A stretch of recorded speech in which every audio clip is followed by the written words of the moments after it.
Model, 1992 Fiat Ducato 2.0L petrol motorhome camper compass drifter bargain. Body, white, motorhome. Mileage, 45,215. Engine, 1,971 cc. Transmission, 5-speed manual, forward. Mechanical summary, starts on easy start. Runs perfect on easy start. This is a good old 2.0L petrol engine with a carburetor, and the carburetor is a little tired and will need a refurb. You can buy refurb kits online that are very cost effective, so this will be a nice easy cheap fix for someone with just a little mechanical knowledge. This will make a fantastic, low mileage genuine good condition. Motorhome grin. Condition summary, bodywork is in decent, average condition.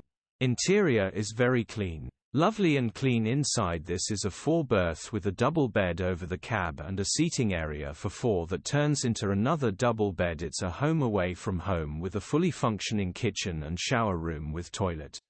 Features, part service history, 2 keys. HPI, clear. Click the link in the description for pictures and more info.